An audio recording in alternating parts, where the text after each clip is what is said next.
لله نحمده ونستعينه ونستغفره ونؤمن به ونتوكل عليه ونعوذ بالله من شرور أنفسنا ومن سيئات أعمالنا من يهده الله فلا مضل له ومن يضلله فلا هادي له ونشهد أن لا إله إلا الله وحده لا شريك له ونشهد أن سيدنا ونبينا ومولانا محمدا عبده ورسوله وقال الله تبارك وتعالى في القرآن المجيد والفرقان الحميد وهو الذي أنشأ جنات معروشات وغير معروشات والنخل والزرع مختلفا أكله والزيتون والرمان متشابه وغير متشابه كلوا من ثمره إذا أثمر وآتوا حقه يوم حصاده ولا تسرفوا إنه لا يحب المسرفين صدق الله مولانا العظيم وبلغنا رسوله النبي الكريم الأمين ونحن على ذلك لمن الشاهدين والشاكرين والحمد لله رب العالمين الصلاة والسلام عليك يا سيدي يا رسول الله وعلى آلك وأصحابك يا سيدي يا جد الحسن والحسين حمد و صلاة کے بعد میرے نہایت واجب الاحترام عزت و تکریم کے لائق اللہ رب العزت کا بے پناہ شکر ہے کہ اس نے آج جمعۃ المبارک جیسا خوبصورت دن ہم سب کو نصیب فرمایا ہے۔ سورہ انعام کا ایک مختصر حصہ ایک آیت تلاوت کرنے کا شرف حاصل ہوا ہے۔ اللہ رب العزت اس آیت مبارکہ میں بہت ساری چیزوں کا ذکر ارشاد فرما رہا ہے تو انشاءاللہ آگے جا کر اپنے وقت پر ہم وہ چیزیں سیکھنے کی کوشش کریں گے۔ ہم خوش قسمت ہیں کہ اللہ رب العزت ہمیں اس پرفتن دور کے اندر اپنے گھر میں آنے کی توفیق نصیب فرما دیتا ہے اور اس کی نازل کردہ کتاب قرآن مجید میں سے ہر جمعۃ المبارک میں ایک آیت سیکھنے کا ہمیں موقع نصیب حاصل ہو جاتا ہے۔ اللہ رب العزت قرآن میں ارشاد فرماتا ہے وَهُوَ الَّذِي أَنشَأَ جَنَّاتٍ مَّعْرُوشَاتٍ وَغَيْرَ مَعْرُوشَاتٍ، اور وہی ہے جس نے کچھ باغات زمین پر پھیلے ہوئے ہیں، وغیر معروشات، اور کچھ نہ پھیلے ہوئے ہیں، والنخل والزرع مختلفا اکلہ والزیتون والرمان متشابہ وغیر متشابہ، اور فرمایا کچھ ایسے ہیں جو تنوں والے ہیں اور کھجور اور کھیتی کو پیدا کیا جن کے کھانے مختلف ہیں، اور زیتون اور انار کو پیدا کیا، یہ سب آپس میں کسی بات پر ملتے جلتے ہیں اور کسی میں نہیں۔ اور وہ درخت جب پھلدار ہو جائے، جب پھل لگ جائے ان کو، اس کے پھل سے کھاؤ اور اس کی کٹائی کے دن اس کا حق ادا کرو۔ وَلَا تُسْرِفُوا، اور فضول خرچی نہ کرو۔ إِنَّهُ لَا يُحِبُّ الْمُسْرِفِينَ، بے شک اللہ رب العزت فضول خرچی کرنے والوں کو پسند نہیں فرماتا۔ صدق اللہ مولانا العظیم۔ یہ قرآن پاک کی آیت کا ترجمہ ہے۔ اس آیت کے ہم الگ الگ حصے اگر بنائیں تو ہم اس طریقے سے بنا سکتے ہیں کہ اللہ رب العزت نے کچھ چیزیں ایسی ذکر کی ہیں کھیتی کے متعلق، فصل کے متعلق، درختوں کے متعلق اللہ رب العزت قرآن میں بات کر رہا ہے۔ فرمایا کچھ درخت ایسے ہیں، کچھ باغات ایسے ہیں کہ جو زمین پر پھیل جاتے ہیں، کچھ فصلیں ایسی ہیں کہ جن کو اگانے کے بعد جب وہ اپنا پھل دیتی ہے تو اس کا پودا ایسے ہوتا ہے جیسے زمین پر کسی نے چادر پھیلا دی ہو۔ کچھ باغات ایسے اللہ نے پیدا کیے، اور ایک سیٹ اللہ نے یہ بنایا کہ کچھ باغات وہ ہیں کہ جو پھیلے ہوئے ہیں۔ پھر فرمایا وغیر متشابہ، اور کچھ باغات ایسے ہیں کہ جو پھیلے ہوئے نہیں ہیں۔ وہ کون سے ہیں؟ وہ تنوں والے ہیں۔ تن جس طرح کھجور کا درخت ہے، ناریل کا درخت ہے، سیب کا درخت ہے، آم کا درخت ہے۔ تو کچھ باغات ایسے ہیں کہ جن کو اللہ رب العزت نے ستون والا، تنوں والا بنایا، کھڑا زمین پر وہ لیٹا نہیں رہتا بلکہ وہ کھڑا ہو جاتا ہے، وہ بلند چوٹیوں کو چھونے لگ جاتا ہے۔ تو دو حصے اللہ رب العزت نے اس آیت میں بیان کیے۔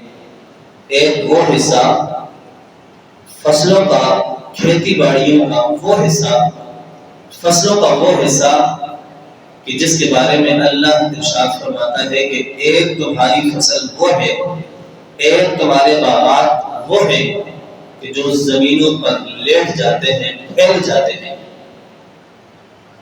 دوسری فصل تمہاری وہ ہے کہ جو پھیلتے نہیں ہیں، زمین پر چادر اس کی نہیں اوڑھی جاتی بلکہ وہ کھڑے ہو جاتے ہیں، ستون کی مانند، پیلر کی مانند، تنوں کی مانند وہ کھڑے ہو جاتے ہیں۔ دو حصے اللہ نے اس آیت میں ذکر کیے۔ پھر آگے اللہ نے اس آیت کے مختلف حصوں میں یہ حصہ بھی ارشاد فرمایا کہ ہم نے کھجور پیدا کی اور کھیتی باڑی کو پیدا کیا۔ پھر فرمایا زیتون اور انار کو پیدا فرمایا اور کھیتی کو پیدا کیا۔ میں رہنے والے جو بندے ہیں، دیہاتوں میں رہنے والے جو کھیتی باڑی کا کام سمجھتے ہیں، جو کرتے ہیں، تو وہ خوش قسمت ہیں بندے کہ جن کے بارے میں اللہ رب العزت ارشاد فرما رہا ہے کہ کھیتی باڑی کرنا، یہ زمینوں میں ہل چلانا، زمینوں میں فصلوں کو اگانا، یہ ہم نے ہی تو پیدا کیا ہے۔ زمین میری ہے اور اس سے فائدہ اٹھانے کا طریقہ ہم نے تمہیں بتایا، اس کے اصول و ضوابط ہم نے تمہیں بتایا۔ تو جو بندہ بھی فصل کو اگانے کے بعد اس کا حق صحیح طریقے سے ادا کرتا ہے تو اللہ رب العزت ایسے دیہاتی اور ایسے کھیتی باڑی کرنے والے کے لیے خوشخبری سناتا ہے۔ یہ قرآن میں اللہ رب العزت ارشاد فرماتا ہے۔ پھر فرمایا اب اللہ کی قدرت اللہ رب العزت بیان کر رہا ہے کہ یہ پھل ایسے ہیں کہ جو آپس میں کسی نہ کسی مشابہت کی وجہ سے مل جاتے ہیں، اور کچھ ایسے ہیں جو نہیں ملتے، الگ ہو جاتے ہیں۔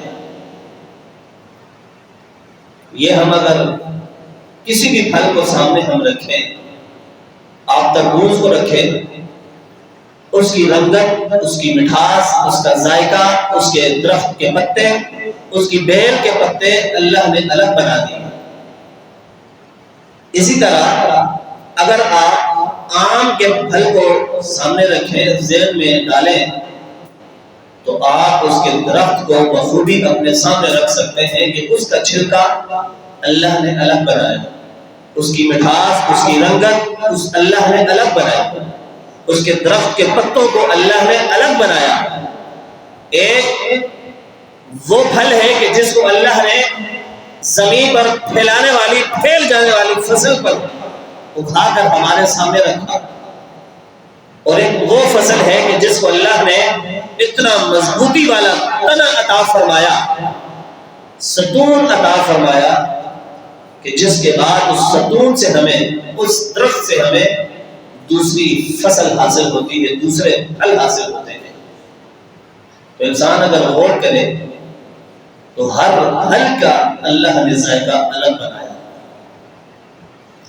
ہر پھل کا، ہر پھل کی رنگت، ہر پھل کی شکل و صورت اللہ نے الگ بنائی ہے۔ غور و فکر کرنے والے بندے کے لیے یہ بھی نشانی کافی ہے کہ میرے رب نے جو ہمارے لیے اس دنیا میں نعمتیں عطا کی ہیں، جو پھل کی صورت میں ہمیں نعمتیں عطا کی ہیں، اگر انسان انہی پر غور و فکر کرنا شروع کر دے تو اللہ کی ذات کا ہونا اور اس کی قدرت کا ہونا اس کو بخوبی علم ہو جاتا ہے کہ ہے ہی میرا ہی پاک پروردگار وہ رب ہے کہ جس نے میری ہی ذات کے لیے یہ الگ الگ رنگ اور الگ الگ ذائقے والے پھل پیدا فرما دیے۔ پھر اللہ رب العزت نے کھجور کا ذکر فرمایا۔ کھجور یہ وہ عظیم پھل ہے کہ جس کو میرے نبی نے پسند فرمایا، صحابہ اکرام نے پسند فرمایا، عطا فرمایا کہ کھجور کے اندر اللہ رب العزت نے سینکڑوں طاقتوں کی غذائیں اور وہ خوراک اور وہ برکت ڈال دی ہے کہ صحابہ اکرام ایک ایک کھجور کھا کر، گٹلی کو چوس کر جنگیں پیا کرتے تھے، اتنی طاقت اللہ نے اس میں رکھ دی ہے۔ دوسری چیز اللہ رب العزت نے انار کو پیدا کیا، انار کا ذکر فرمایا، اس لیے فرمایا گیا کہ جب تم انار کو کھاؤ تو اس کے ایک ایک دانے کو پورا کھاؤ۔ تم نہیں جانتے کہ وہ کون سا دانہ ہے کہ جو اللہ رب العزت تمہارے لیے جنت سے پیدا کر کے اس دنیا میں بھیجا ہے۔ تو انار میں بھی اللہ رب العزت نے بے شمار برکتیں رکھی ہیں۔ اصل جو میرا موضوع ہے اس آیت میں، فرمایا جب یہ درخت پھلدار ہو جائے تو اس کے پھل کھاؤ، اور اس کی کٹائی کے دن اس فصل کا حق ادا کرو۔ آپ نے غور سے سننا ہے اس بات کو۔ جب یہ پھلدار درخت پھل دینا شروع کر دے اور پھل دے چکے تو اس درخت سے وہ پھل کھاؤ، یہ اللہ کا حکم ہے۔ اور فرمایا جب اس کی کٹائی کا دن ہو تو اس کٹائی کے دن اس فصل، اس پھل کا حق ادا کرو۔ فصل اگانے والے لوگ ہیں، گندم، مکئی، ان ساری چیزوں کو آپ جانتے ہیں۔ اس میں سب سے پہلا حکم جو کٹائی کے بعد جس فصل کے لیے بولا جا رہا ہے وہ گندم کی فصل کا ہے۔ سب سے پہلا حکم گندم کی فصل کا ہے۔ فرمایا جب تم اس کو کاٹو تو اس کی کٹائی کے دن اس کا حق ادا کرو، یعنی اس کا عشر ادا کرو۔ فصل کا حق ادا کرو یعنی اس کا عشر ادا کرو، اس کی زکوٰۃ ادا کرو۔ لیکن کچھ چیزیں آپ نے غور سے سننی ہے اور سمجھنی ہے۔ کچھ لوگ ایسے ہیں کہ جو فصل کا حق ادا نہیں کرتے، زمین کا حق ادا نہیں کرتے۔ آپ سوال مجھ سے کر سکتے ہیں کہ استاد جی ہر فصل کا عشر اور اس کا حق ہوتا ہے؟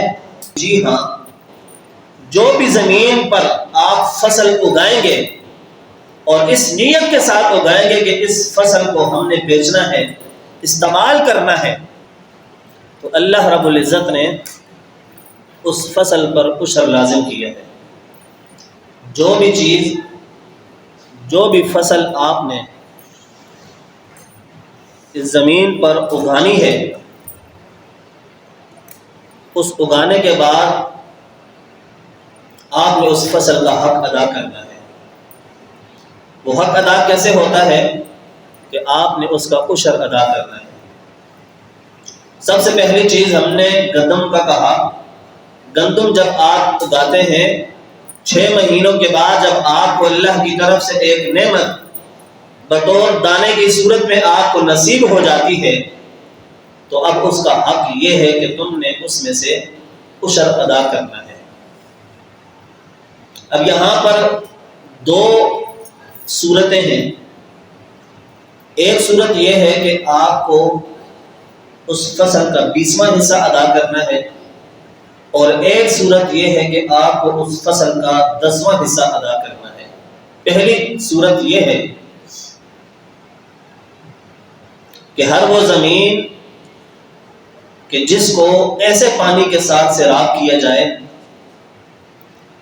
ایسے پانی کے ساتھ اس کو سیراب کیا جائے جس پر خرچہ لازم ہوتا ہے، جیسے ٹیوب ویل یا بور کی صورت میں، موٹر کی صورت میں،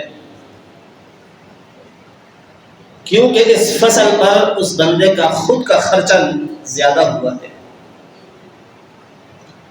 وہ زمینیں کہ جس فصل پر وہ بندہ خود خرچہ کر رہا ہے، پانی لگانے کے لیے وہ خود اپنی محنت سے، اپنے خرچے سے فصل کو پانی لگا رہا ہے، تو ایسی فصل پر اللہ رب العزت نے 20واں حصہ عشر لازم کیا ہے۔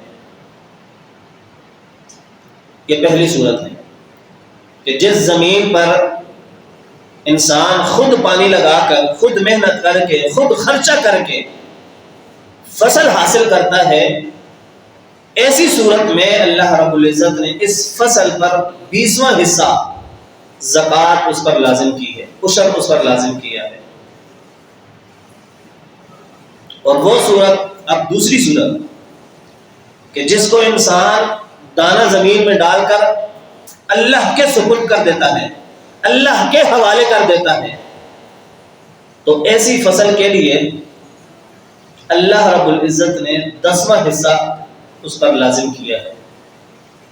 ان لوگوں پر جو فصل، جو زمین بارشوں سے سیراب ہوتی ہے، بندے کی خود محنت نہیں ہے، خود کا خرچہ نہیں ہے، زمین کا دانہ جب زمین میں ڈال دیا جاتا ہے، گندم کا دانہ زمین میں ڈال دیا جاتا ہے، تو اس کے بعد بارش کے ذریعے جب وہ فصل جوان ہوتی ہے، بڑی ہوتی ہے، تو ایسی فصل پر اللہ رب العزت نے 10واں حصہ لازم کیا ہے۔ اب ہر انسان غور کرے، یہاں کچھ لوگ غلطیاں کرتے ہیں کہ جب نئی فصل حاصل ہوئی تو پچھلی فصل میں سے زکوٰۃ نکال کر دیتے ہیں۔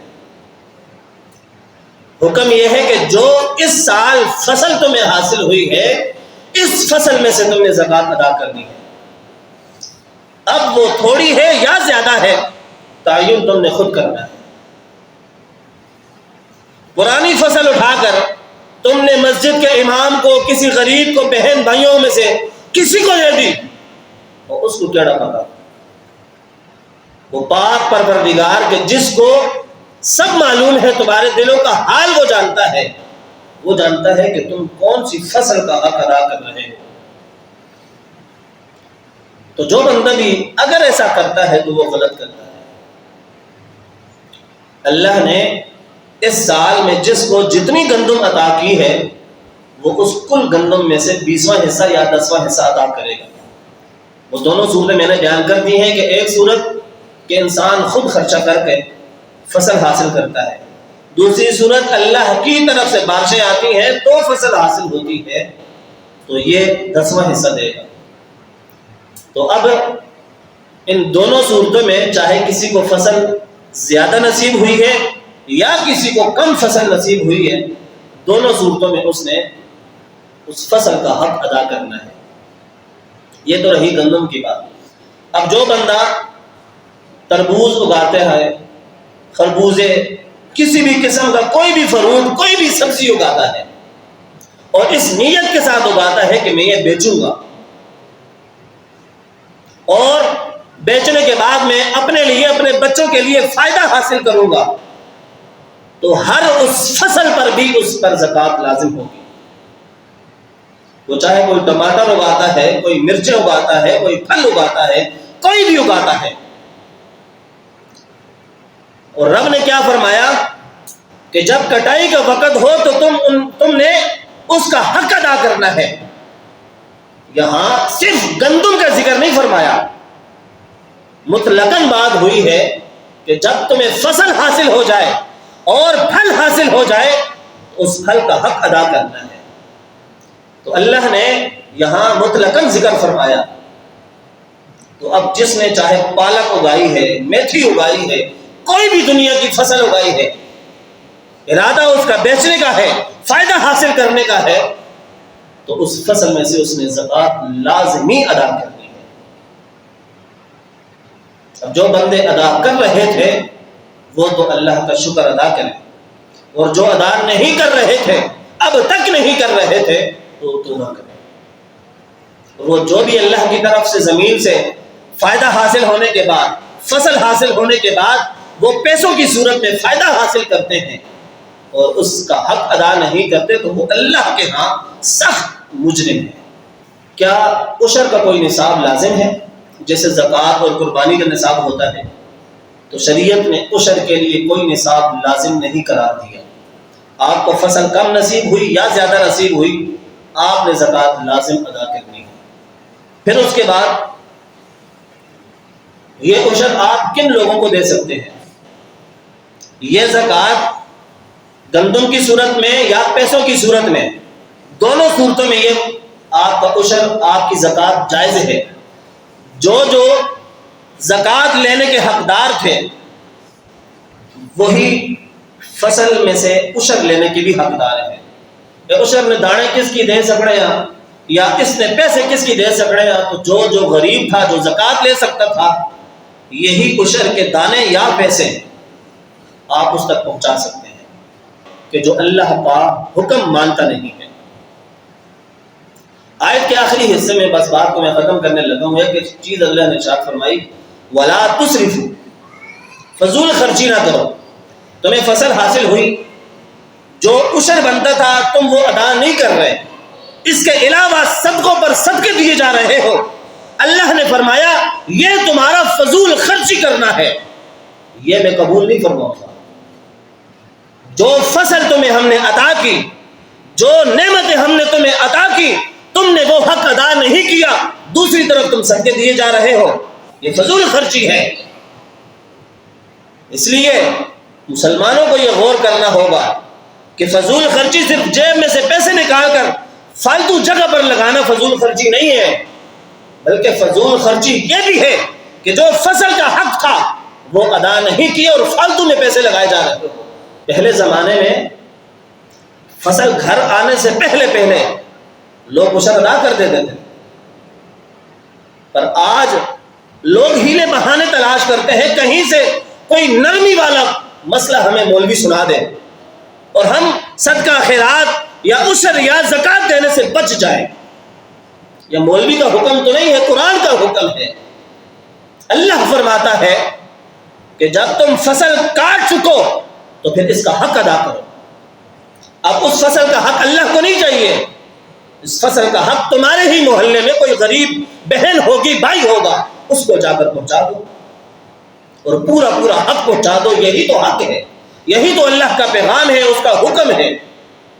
بڑا ہم سے ناراض ہو گیا ہے، فصل ہمیں نہیں ملتی، بارشیں بے وقت ہوتی ہیں، تو آپ یقین جانیے اکثر ہمارے گناہوں کی ہمارے اوپر ہی وہ وبا پڑ رہی ہوتی ہے۔ ہم اللہ کا حکم ادا نہیں کرتے، جس کی وجہ سے وہ ظلم ہم پر ہو رہے ہوتے ہیں۔ اللہ رب العزت کی پاک بارگاہ میں دعا کرتا ہوں کہ ہم سب کو دین متین کی اور قرآن کی سمجھ نصیب فرمائے، اور جس کو اللہ نے جتنی فصل عطا کی ہے اس دفعہ، وہ اس فصل کا پورا حق ادا کرے. میں نہیں کہتا مولوی کو لا کر دو، مولوی کا جو حق ہے، جو نصیب ہے، وہ کھا کر رہے گا، لیکن تم ضرور دیکھنا تمہاری بہن اگر بھوکی ہے، تمہارا بھائی، تمہارا پڑوسی اگر بھوکا ہے، اور تم مزے سے اپنے کمروں کے وہ پیٹیاں بھرتے رہو دانوں سے، وہ دانے تمہارے کسی کام کے نہیں ہوں گے. پیٹ تو بھر جائے گا لیکن اس کا حق ادا تبھی ہوگا جب تم اپنے پڑوسیوں کا خیال کرو گے، اپنے غریب بھائیوں کا خیال کرو گے. اللہ رب العزت ہمیں اللہ کی راہ میں خرچ کرنے کی بھی ہمت اور توفیق نصیب فرما. بہت سے امیر آپ نے دیکھے ہوں گے لیکن ان کے پاس دل نہیں ہوتا تقسیم کرنے کے لیے. اللہ رب العزت مال و دولت کے ساتھ ساتھ ہمیں دل بھی نصیب فرمائے.